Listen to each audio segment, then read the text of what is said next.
जब देर रात मुर्दों ने रोक दी थी बस और करने लगे थे उसमें सफ़र। ये कहानी कंट्रोवर्शियल क्लेम सीरीज पर आधारित है। दुनिया भर में समय समय पर सच्चे झूठे कई कंट्रोवर्शियल दावे किए जाते हैं।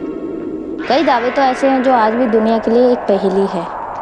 ये कहानी बीजिंग, चीन के बीजिंग शहर में एक ऐसी घटना घटने का दावा किया जाता है जिसकी वजह से आज भी देर रात लोग बसों में सफ़र करने से डरते हैं। करीब 2 दशक से भी ज़्यादा समय के रूट से 375 की भूतहा बस की कहानी सुनाई जाती रही है। ये कहानी कितनी सच्ची है साफ नहीं है, पर जो भी इसे सुनता है वो इस रूट की बस पर कभी नहीं चढ़ता। ये घटना 14 नवंबर 1995 की बताई जाती है। 14 नवंबर की सर्द रातों में एक वृद्ध और एक यंग लड़का रूट 375 की आखिरी बस का इंतजार कर रहे थे। दोनों के बीच नॉर्मल बातचीत चल रही थी। ठंड की वजह से सड़क सुनसान हो चली थी और हल्के कोहरे से ढक भी गई थी। ठीक 11 बजते ही उस रूट की आखिरी बस नजर आती है। बस स्टॉप पर बस रुकते ही वृद्ध और यंग लड़का बस में चढ़ जाते हैं। बस पूरी तरह खाली होती है। उसमें ड्राइवर और एक लेडी कंडक्टर के अलावा कोई नहीं होता। लड़का आगे ड्राइवर की सीट की ओर बैठ जाता है और वो जो बूढ़ा होता है वो बीच की ओर। बस अगले स्टॉप की ओर चल पड़ती है। बस कुछ दूर बढ़ती है कि बस अचानक रुकती है। पीछे की ओर बैठे हुए उस बूढ़े को 3 लोगों की परछाई खिड़की से नजर आती है। 3 लोग बस पर चढ़ जाते हैं। कम रोशनी के कारण उस वृद्ध इंसान को चेहरा ठीक से नजर नहीं आता। बस वो ये देख पाता है कि 2 लोग अपने बीच किसी एक व्यक्ति को सहारा दे रहे हैं। उस व्यक्ति का सिर नीचे झुका हुआ होता है। वृद्ध को लगता है कि शायद व्यक्ति को नशे में है। बस फिर चल पड़ती है सुनसान रास्ते के साथ। बस में भी शांति हो जाती है। बस चलती रहती है कि वृद्ध पीछे से उठकर आगे बैठे हुए नौजवान से बहस करने लगता है।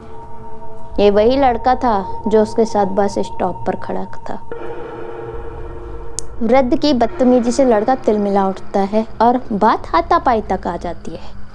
गुस्से में ड्राइवर बस रोककर दोनों को नीचे सुनसान रास्ते में उतारकर चला जाता है। दोनों को उतारने के बाद वृद्ध वापस शांत हो जाता है। तभी लड़का उससे पूछता है कि वो उससे बेवजह क्यों झगड़ा। तो वृद्ध उसका हाथ पकड़कर कहता है कि बेटा, मैं झगड़ा नहीं हूँ, मैं तुम्हारी जान बचाई है। लड़का समझ नहीं पाता तो वह बोलता है, तुम ये क्या कह रहे हो? वृद्ध कहता है कि तुमने जिन 3 लोगों को बस में चढ़ते देखा था उनके पैर नहीं थे, उनका शरीर हवा में तैर रहा था। ये सुनकर लड़का कांप जाता है। दोनों पास के पुलिस स्टेशन तक पैदल पहुंचते हैं और दोनों अपने साथ घटी घटना के बारे में बताते हैं। उनकी बात सुनकर पुलिस दोनों को पागल समझने लगती है। दोनों चुपचाप अपने घर निकल जाते हैं। फिर अगले दिन जो अखबार में आता है उससे पुलिस के होश उड़ जाते हैं। जिस कंपनी की बस इस रूट पर चलती है उसकी ओर से बस ड्राइवर कंडक्टर समेत गायब हो जाने का दावा किया जाता है। पुलिस आनन फानन में वृद्ध और उस लड़के को खोजने लगती है जो देर रात आए थे। दोनों मीडिया को अपनी कहानी बताते हैं कि अगले दिन ही बस का पता चल जाता है। पुलिस अगले दिन एक बस एक्सीडेंट की सूचना मिलती है। ये वही बस होती है जिसका जिक्र वृद्ध और उस लड़के ने किया था। पुलिस की नींद उड़ जाती है। बस को पानी से निकाला जाता है तो खौफनाक दृश्य सामने आता है। उसमें से ड्राइवर और कंडक्टर की लाशें मिलती हैं। इसके अलावा 3 बुरी तरह सड़ी हुई लाशें निकलती हैं। साइंटिफिक टीम भौचक्की रह जाती है। उनके मुताबिक 48 घंटे के समय में कोई लाश इतनी बुरी तरह खराब नहीं हो सकती, जबकि ड्राइवर और कंडक्टर की लाशें ठीक स्थिति में थी। इससे ये बात को समझ आता है कि वो 3 शरीर क्या सचमुच प्रेत आत्माएं थी।